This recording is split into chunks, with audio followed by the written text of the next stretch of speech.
Yo, what is going on, everyone? My name is Nick, or the Notorious Fantasy, and in today's video, we're going to be going over my week number 12 waiver wire ads for the 2024 fantasy football season, breaking down 13 players that you don't want to just walk, you want to run to the waiver wire to pick up prior to week number 12 of the 2024 fantasy football season. It is important to note that we have a bunch of teams on bye this week: the Falcons, the Bills, the Bengals, the Jaguars, the Saints, and the Jets. So this might be a week where you need to go heavy on the waiver wire. And if I don't talk about a player that you're interested in picking up, please make sure you ask down below in the comment section. While you're down there, make sure you guys hit that subscribe button down below. If you are new to the channel, it'd help me out a ton. Whether you are new to the channel or not, make sure you guys leave a like on today's video. That would also help me out a ton. So without further ado, let's get into my top 13 waiver wire pickups for week number 12 of the 2024 fantasy football season, plus some handcuff talk at the end for running backs. We begin with the number one waiver wire ad for week number 12, and that is Anthony Richardson, quarterback of the Indianapolis Colts, going up against the Detroit Lions this week at home in Indianapolis. 43.5% rostered on ESPN for Anthony Richardson, so if you play on Yahoo, CBS, NFL, Sleeper, MFL, any of those other fantasy football platforms, then the rostership percentage could be slightly different, though I will note in some cases the percentage difference could be major. One website might have Anthony Richardson at 43.5%, like ESPN. Another one might have him at 30%, and a different one has him at 70%, right? It's different for each platform. So Anthony Richardson was a guy that most people just gave up with, right? They said, you know what, Anthony Richardson, when you were playing for me, you weren't doing anything. You were playing really bad. You were screwing my team over. And now it's Joe Flacco time. So why even bother holding this bum on my bench, right? Even if he ends up coming back, he's not going to do anything. And honestly,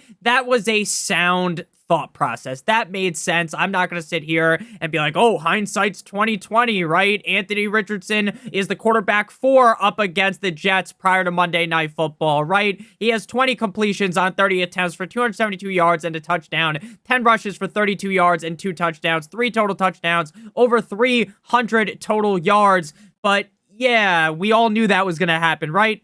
The answer to that would be no one knew that was going to happen, right? I don't even think the biggest Anthony Richardson fans, like myself, people that bang the drum for Anthony Richardson all summer, would have seen that coming. Now, based upon that matchup, I don't think we need to hop on the bandwagon and give Anthony Richardson the Gawk Gawk 9000, hand him a fucking medal, right, for being the quarterback 4 in week number 11. Because the matchup this week up against the Lions is far from ideal. But if he is available on the waiver wire and you need a bye week fill-in, right? There's a bunch of teams on bye. The Falcons, the Bills, the Bengals, the Jags, the Saints, the Jets. You need a bye week fill-in. There are a lot worse options than Anthony Richardson. And if you don't need a bye week fill-in, you just want a quarterback 2 on your team, or you want to block your opponents from being able to have another quarterback, I think Anthony Richardson is a great stash option, because in premier matchups, Anthony Richardson's the kind of guy that could score 30 fantasy points in any given game. Sure, is the safety there?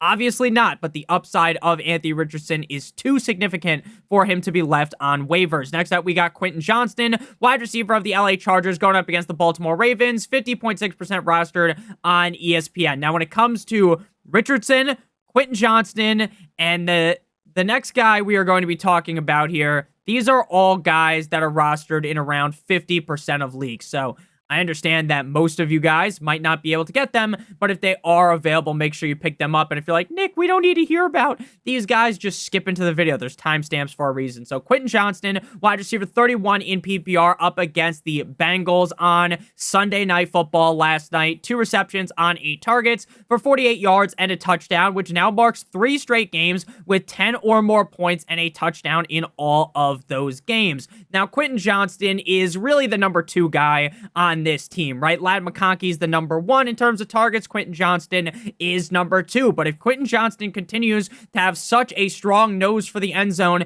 Quentin Johnston is going to continue to put up numbers. I know the Ravens defense definitely looked a lot better than I expected they would last week up against the Pittsburgh Steelers, but this is yet another game where you can slide Quentin Johnston into your lineup. I'm not going to sit here and say, oh, he's this top 24 wide receiver. He's a solid low-end wide receiver 3/flex option. And again, with so many teams on bye, Quentin Johnston might be a must-add for you. Next up, we move to Wan'Dale Robinson, wide receiver of the New York Football Giants, going up against the Buccaneers at home in MetLife, 52.3% rostered on ESPN. Now, just like Anthony Richardson, I cut bait on my fantasy team that had Wan'Dale Robinson, right? Because while he was kind of this safe bet, there wasn't a lot of upside with Daniel Jones, right? Daniel Jones was never really able to get all of the juice squeezed out of Wan'Dale Robinson like he's a fucking orange, right? There was never the scenario where Wan'Dale Robinson really had the upside to take things over the top and be a slam dunk Zion Williamson style, right? And be this humongous play. Now, the targets were always going to be there, and the targets were big for him because it made him be a wide receiver 4 in a lot of games, a low-end wide receiver 3, a reliable option. If you needed a plug-and-play in the flex, Wan'Dale was good for it. But the upside was never really there with Daniel Jones. Wide receiver 31 prior to the Giants' bye in Week 10 at Carolina, even though the game was in Germany. 5 receptions on 8 targets for 51 yards. With Daniel Jones now exiled off the island, and with it being my main man, I almost just said Ben DiNucci, the other Italian stallion quarterback, when they pivot the team to Tommy Cutlets, Tommy DeVito, the Italian stallion, then Wan'Dale Robinson gets a little bit boost of upside. Now, I understand Tommy DeVito isn't Patrick Mahomes. Tommy DeVito isn't this great quarterback, but it could just add another boost to this offense. It could fire the offense up and could help elevate Wan'Dale Robinson. Next up, we got Elijah Moore. Now, this is a guy that's going to be widely available. Wide receiver of the Browns going up against the Steelers, 9.4% rostered on ESPN. Wide receiver 14 last week up against the Saints in the NO. 6 receptions on 8 targets for 66 yards and a touchdown. He has now had 8 or more targets in 3 straight games with famous Jameis Winston. Now, in terms of the snaps, Tillman's pretty clearly the number one. I know Tillman ended up shitting the bed after myself and a lot of fantasy analysts were really giving him the Hawk Tua special last week, and he ended up letting us down, but it is what it is. I'm not panicking off of that, just an FYI. He played 96% of snaps. Jerry Jeudy, Judge Judy, 85%, Moore, 73%, and some motherfucker named Jamari Thrash, 19%. So Elijah Moore's the number 3 on the team most weeks, but he's going to get 6, 7, again, 8 or more targets in 3 straight games. This is a tough spot for him up against the Steelers, so I'm not going to pound my chest too hard like fucking King Kong on top of the Empire State Building. But what I will tell you is if he is available, he definitely is a priority ad for me, because when Jameis is under center, the upside for all of these wide receivers, for the tight end David Njoku, is very, very high. And we saw that last week, right? He was a top 16 wide receiver 14 last week in New Orleans. Next up, we move to Christian Watson, wide receiver of the Green Bay Packers, going up against the 49ers at home in Lambeau, 48.4% rostered on ESPN. Now, last week, he showed out up against the Chicago Bears as the wide receiver 13. All of these numbers, again, are prior to Monday Night Football, because I can't rub the crystal ball and tell you exactly how many points these players are going to score tonight in the Cowboys versus the Texans game. And if anything changes, like someone gets hurt or there's something else to talk about, then that will be discussed in the comment section. I'll just pin a comment. So 4 receptions, 4 for 4, like he was at Wendy's, for 150 yards for Mr. Christian Watson. Now, Watson, to me, kind of is the 2 on the team, but sometimes he's the 2B and Watson's the 2A, or not Watson, Dobbs is the 2A. Dobbs played the most amount of snaps, 78%, Watson 67%, Jaden Riley Reed 57%, and Wicks 35%. We're talking about Elijah Moore. There's a lot more safety with a guy like Elijah Moore. There's a lot more safety with a guy like Wan'Dale Robinson. There's a lot more safety with a guy like Quentin Johnston, who we've already discussed. Christian Watson is one of those deep shot, not from 3, right? Obviously, technically it counts from 3, right? But you're not at the 3-point line, right? You're not in the corner 3, right? Like that old school video game, corner 3, right? Not that. You're not even at half court. With Christian Watson, you're pulling up from fucking 3 courts deep, throwing that, and sometimes it just rains in. It just goes in, right? Unlimited range. Hall of Fame. Limitless range, right? Christian Watson is an incredibly talented player. I am one of the founders of the Christian Watson fan club from back when he was playing with Ron Rodgers, Mr. Discount double check in his rookie year, where he was scoring touchdowns as easy as 1, 2, 3. Christian Watson is one of my favorite wide receivers in the NFL. But I'm not going to sit here and pretend like he's this must-start player. What he is a high upside player in rough situations. At number 6, we got Jonnu Smith, tight end of the Miami Dolphins, going up against the Patriots, 31.7% roster on ESPN. Now, we've been talking up Jonnu Smith for the last couple of weeks, so if you don't have him yet, make sure you grab him now, because honestly, if you don't grab him now, by next week, if we have to talk about him again, he's going to be like 50+% rostered, in my opinion. 31.7% right now on ESPN. Tight end 3 up against the Las Vegas Raiders. Now, he had 6 receptions on 8 targets for 101 yards, and not 1, but 2 touchdowns in that game, and 6 or more targets in 5 of his last 6 games. Now, it's very unlikely that he goes absolutely bonkers just like he did last week, right? Where you're the tight end 3, you have 2 fucking touchdowns, over 100 yards, 6 catches. One of those touchdowns was kind of a broken play from the Raiders defense, but you can't take it away from him. You can't take it away from him. If the Mike McDaniel scheme works, the Mike McDaniel scheme works. And while there's definitely going to be people, Nick, the Dolphins are eventually going to fall off the edge of the cliff, Nick. Don't you know that? You're a Dolphins fan. You should know that they're going to end up choking eventually. And while that's probably true, that's probably Thanksgiving. Ruined my fucking Thanksgiving. Thursday night football on Thanksgiving up against the Packers in Lambeau. Weather so cold, your nipples will protrude out of your shirt. But that's when the Dolphins will fuck it up. It won't be this week against the Patriots. This is going to be a belt-to-ass game for the Dolphins, and Jonnu could definitely score a touchdown yet again. To me, if you're in need of a tight end, he's a solid low-end tight end 1 to high-end tight end 2 weekly, and when there's a bunch of teams on bye like this week, he might be able to potentially crack the top 8. At number 7, we move to another guy that might be highly owned, depending on the website. 42.3% roster on ESPN for Tank Bigsby, running back of the Jacksonville Jaguars, who are on bye this week. Now, he aggravated his ankle injury in a big fat L up against the Minnesota Vikings in Week 10 and missed last week due to that injury as well. The team's on bye, so best case assumption would be that's missing a couple games, and he's back up against the Texans. Now, why do we want to pick up Tank Bigsby in a Mac Jones offense? Obviously, the floor isn't the highest. But the hope is that that jerk-off, rat bastard fuck, Doug Peterson, gets fired. And that will elevate Tank to become the clear number 1 on this team, because we know ETN isn't cutting it. Shout out OT Genesis, right? Tank Bigsby is the best running back in this backfield, and I can guarantee it. Again, there's obviously risk involved, but if you're bargain hunting, trying to find a running back, people might have cut bait on Bigsby. People might cut bait this week because he's on bye and they need these bye week fill-ins. Tank Bigsby is a guy that I would love to hold on my bench. Next up, we got MVS Marquez Valdes-Scantling, wide receiver of the Saints, who are on bye this week. 14% rostered on ESPN. Before we talk about MVS and the rest of the waiver wire ads for week number 12, I would like to give you guys a quick word for our friends and our partner over at Underdog. If you're brand new to Underdog, sign up using promo code Notorious, or by clicking on the link in the video description, you will get your free pick, which tonight is Monday Night Football. Dun, dun, dun, dun. CJ Stroud, higher than half a total yard. You match that with one of the players playing on the Cowboys or any player playing on Thursday Night Football, Sunday Football, Monday Football next week. And if both of your picks hit, you'll get 3 times what you put in your pick. If you put in multiple other picks, then they all have to hit, but the payout will be higher. If you're watching this and you're like, Nick, it's not Monday anymore, it's Tuesday, it's Wednesday, it's Thursday. If you use promo code Notorious, you will get another either NBA player higher than half a total point or an NFL player higher than half a total yard, plus a first-time deposit offer of up to $1,000 in bonus cash. Make sure you guys check that out.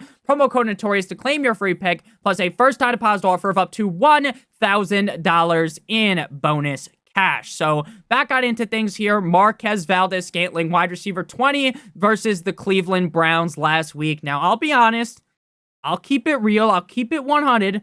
I did not believe that MVS would be able to perform 2 weeks in a row. I thought that it was a wazi, it was a woozy, it was fugazi, it was not going to happen again, right? He was the wide receiver 20 up against the Browns. 2 receptions on 4 targets for 87 yards and a touchdown, which is now back-to-back finishes inside the top 24 and 3 total touchdowns over his last 2 games. Now, MVS is clearly not some guy that you are fiending to throw into your lineup, right? You're not excited to play MVS because the floor is in the fucking basement. Because if you're just getting 3 to 4 targets a game, that is what MVS is, who relies on the deep down the field threat, the bomb from deep down the field for MVS to succeed. There's going to be some games where he shits the bed. There's going to be some games with huge upside, like Rashid Shaheed in the past before he was fully integrated in this offense prior to the injury. So yes, there's a lot of risk. Yes, there is 100% basically zero safety. This isn't a condom wrap wide receiver play. But the upside makes me want to stash him through the bye week, because if I think I'm going to lose my game in bye week, and maybe I don't have the best wide receiver options, I'm going to throw that firecracker MVS into my lineup and hope that the upside is what ends up carrying me to a win in any given game. Next up, we move to waiver wire ad number 9, and it's Roschon Johnson of the Chicago Bears going up against the cold like Minnesota Vikings in Chicago. 14.2% roster on ESPN. Now, the Chicago Bears lost in dreadful fashion. It seems like the Bears are just linked to not being able to get a field goal correctly. The field goal was blocked by James in that game. It was absolutely terrible. You're like, oh my God, the Packers are going to finally lose to the Bears. Maybe Matt LaFleur doesn't own the Bears.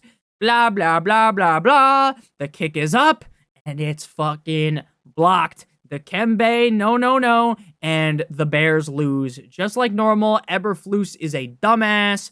They fire Waldron. It makes the offense percolate a little bit more, but they're still a shitty team. Roschon, week 11 versus the Packers. He's the running back 20. 10 rushes for 33 yards and a touchdown. 1 reception on 1 target for 8 yards. In terms of snaps, Swift played 57%. Roschon played 42%. No one in their right mind is ecstatic to play Roschon. But Roschon's the type of guy that if Caleb Williams can get the offense to move the ball, when they knock on the 1-yard line, it's a 50-50 chance.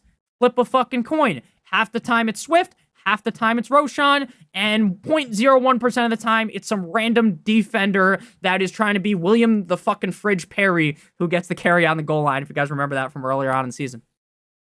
Elite pull from the brain right there. The matchup against the Vikings is awful. So again, I'm not going to sit here and pretend like, oh my God, you need to start Roschon, but it's handcuff season right now. We're going to be talking about that later in the end of the video. So if you have DeAndre Swift, make sure you grab Roschon Johnson. And again, if you're down bad this week at running back, you're dealing with a bunch of buys, it's a buy-pocalypse, then you could play Roschon again. Not going to advocate for it, but you could. Next up, we got Taysom Hill, tight end of the Saints, who are on bye, 46.2% rostered on ESPN.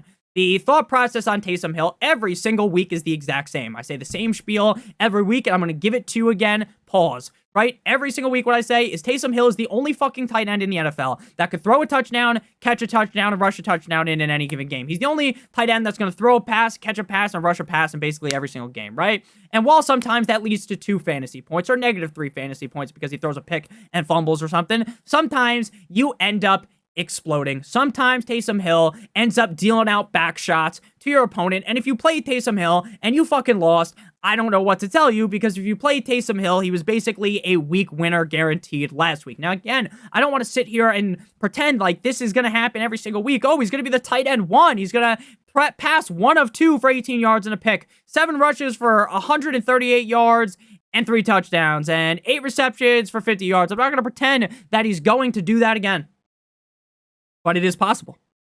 It is possible. So if you're tight end position, you're sitting there every single week like, oh, should I play this scrub or this scrub? Oh, I'm kind of scared. I don't know if I want to play Taysom. Just play Taysom. Because Taysom is a whole lot more valuable than the guy that you're like, oh, he'll get me 6 points. What's 6 points going to do to you? Do for you. If you guys didn't realize this, when you're playing fantasy, most of the time you don't just lose by 5 or 6 points. Most of the time, it's one guy or gal beating the ever-living shit out of the other. Right? Normally, it's not, oh, I lost by 2 points, right? Sometimes that happens, right? Of course it does. I've lost games by 0.1 point. I've tied games. What I'm here to tell you is most times, it's a smackdown, brother. Most time, the other team does the other one dirty, right? They shove them into a locker, right? They pants them. They give them a wedgie, atomic wedgie, right? Taysom Hill's the kind of guy that can give your opponent the atomic wedgie. Sure, sometimes he turns it around, reversal, WWE style, and he does it right to you, right? He fucking grabs you by the underwear, lifts you up, attaches you to the flagpole, shoots you up there, right? So there's no safety with Taysom Hill, but the upside alone means he needs to be rostered. Next up, we move to Mr. Will Dissly, tight end of the Chargers, going up against the Baltimore Ravens at home in LA. If you guys have enjoyed today's video thus far, hit that subscribe button like it owes you some money. Leave a like on today's video. It would help me out a ton. So Will Dissly, tight end of the LA Chargers, going up against the Ravens, 13.9% roster on ESPN. Tight end 7 up against the Bengals. He looked great last night. I had him first touchdown score, $5 to win 100. And of course, he scored that touchdown. Shout out to Will Dissly. 4 receptions on 6 targets for 80 yards and a tug up against a putrid Bengals defense. Back-to-back games for Will Dissly with 6 targets. This is mainly because Justin Herbert, the pervert, Jim Harbaugh. It's John. Fuck. Which one is it? Jim. John's in Baltimore. I think it's Jim. Whatever. Who gives a fuck? You know what they are. The Harbaughs are 2 of the better coaches in the NFL. It's Jim, though. By the way, from Michigan. I know. Nick, you're stupid. You said the wrong name once. It is what it is. It is what it is, right? Back-to-back games with 6 or more targets. Why? Because the team wants to throw the ball more. Now, Will Dissly, he's safer than Taysom. He is. But he also just doesn't have that ceiling, right? Taysom has super high ceiling. Jonnu has super high ceiling. We just saw that last week as well. But I don't think the ceiling is super high for Will Dissly. Like, he could score 20 points, I guess, if they really force him the ball. You know, they love to run in the red zone. So if you're dealing with bye weeks and don't trust your tight end, Dissly is in that tight end 2 range where if you need to play him, you can. Next up, we move to Jalen McMillan, wide receiver of the Buccaneers, going up against the Giants, 17.9% rostered on ESPN. I know that a lot of you guys might be tired of hearing about Jalen McMillan, and I'm going to keep it short and simple. Keep it simple, stupid, as they say. Give you the abridged version here. McMillan has missed 2 games straight with a hamstring injury. Without Godwin, though, McMillan could be the true number 2 wide receiver behind Evans. All McMillan is a high upside bet. There's no safety in this, right? He could be the number 4 receiver on this team, but he could also become the number 2. And with Baker playing as well as Baker has played, you want that deep shot.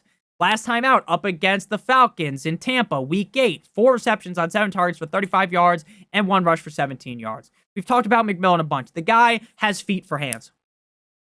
But if in this time he's been out, he's hit the jugs machine a million times, he can now catch, that Jalen McMillan is going to be dangerous.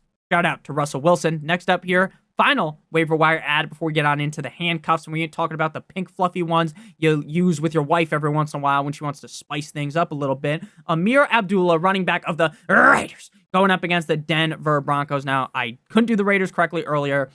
Can't do it again. I don't know why, but whenever I hit that crazy Raiders and do it like really loud, I start getting hiccups. And I don't want to sit here hiccuping for like 10 minutes trying to finish off today's video. So 0.7% roster on ESPN. Ameer Abdullah should be the lead back with Alexander Mattison hurt, dealing with the ankle, and Zamir White dealing with the quad. You should follow all the injury reports. And these two got to make sure they're not playing, right? Because if they're playing, then no one's sitting here fucking sucking off Ameer Abdullah up against the Broncos. And honestly, even if they do miss, you shouldn't be sucking off Ameer Abdullah up against the Broncos. You shouldn't be giving him the gawk 9,000 special. But, and this is a big but, shout out to Angela White, when you are in apocalypse, when maybe you need to rely on Alexander Mattison. Now he's not there, you can play Ameer Abdullah. Again, is he the safest bet? No. Is he the highest upside bet? Of course not. He's on the fucking Raiders. You have to play him. Look, last week, 1 rush for 1 yard up against the Dolphins, but he's running back 22. Why? Because he has 3 receptions on 3 targets for 60 yards and a touchdown. He's older. He's reaching unk status. He's not the same guy he used to be. He was never very, very good, right? No one in the history of the US of A ever said, oh, I fucking love Ameer Abdullah, right? Maybe in college you did. Maybe you bought into the upside early on in his career, but no one recently was like, wow, I love Ameer Abdullah. No one said that. But Ameer Abdullah is a good enough player to house one of those dump-offs from Gardner Minshew. Dylan Lobb will also be involved if Zamir Madison are out, and I was someone that really liked Dylan Lobb. I drafted on a bunch of my underdog best ball teams. Again, promo code Notorious, link in the video description. Get that free pick, plus a first-time deposit offer of up to $1,000. Promo code Notorious, click on the link in the video description. But I love Dylan Lobb, right? Because, if a bunch of stuff happens, and honestly, I thought it was just like, Zamir White goes down, because I thought Zamir White would be the guy that, boom, Dylan Lobb season may not even ever happen, but I did kind of like him. So I think he's talented. He's a great pass catcher, but I really do think they're going to go with the veteran status, the unk status Ameer Abdullah will be the guy if both of those running backs cannot play. Now we move on into the handcuffs, right? And the reason why we're talking about handcuffs this late in the season, early on in the season, I'm not a handcuff guy, right? I don't believe you should be handcuffing your guy, burning a hole into your bench every week, right? Because that's what it does, right? You're never going to play the fucking guy unless your running back gets hurt. So why hold on to them early on in the season? I disagree. I don't think you should. But as you get deeper, and deeper into the season, now is when you want to hold your handcuff. Because if your Kenneth Walker gets hurt, Zach Charbonnet, sure. Is he Kenneth Walker? Fuck no, baby. But he's competent enough based on what we've seen this season to be close to replacement level for Kenneth Walker. So if you have Kenneth Walker, pick up Zach Charbonnet, right? If you have Aaron Jones, pick up Cam Akers, Ray Davis for James Cook, Trey Benson for James Conner, Blake Corum for Kyron Williams, Khalil Herbert for Cincinnati Bengals running back Chase Brown, Antonio Gibson for Ramondre Stevenson, Braylon Allen for Breece Hall. Again, these are just a couple of examples. These are a couple of the guys that if the number one goes down, I could really see them flourishing. Again, these guys are not the same as the running back ahead of them. Maybe you could argue that Ray Davis is. Maybe you could argue that Trey Benson is, but those are the only guys, or Charbonnet, right? There's only a couple of guys we can really make that argument for that they're similar. They're all guys that if your running back goes down, will be productive. So now, in week 12, make sure you have your handcuffs because you don't want to go into the playoffs, right? Oh, it's week 12. I'm about to make the playoffs. My team's number 1. Or I got the number 3 team. Yay. And it's week 3. Or it's week 12. And your guy goes down. Knock on wood. We don't root for injuries. And then you are F-U-C-K-E-D all in capital letters. Thinking, what went wrong? Why didn't I listen to Nick? Why didn't I pick up my handcuff? And at this point, it's better to be safe than sorry. I get it's not the highest upside bet, but it's better to be safe than sorry at this point in the season. Thank you guys all so much for watching. If you did enjoy, make sure you guys hit that subscribe button like it owes you some money. Leave a like on today's video to help me out a ton. Check out one of the videos on your screen if you haven't seen already. And make sure you guys do check out Underdog. Promo code Notorious. Claim your free pick. CJ Stroud tonight. Monday Night Football, higher than half of a total yard, plus a first-time deposit offer up to $1,000 in bonus cash. Again, if you're watching this after Monday, you'll be able to get a NBA player higher than half a total point or a different NFL quarterback higher than half of a total yard. So make sure you guys check that out. Promo code Notorious, or click on the link in the video description. Check out one of the videos on the screen if you haven't seen them already. Love you guys more than you'll ever know. Have a great one. As always, good boy.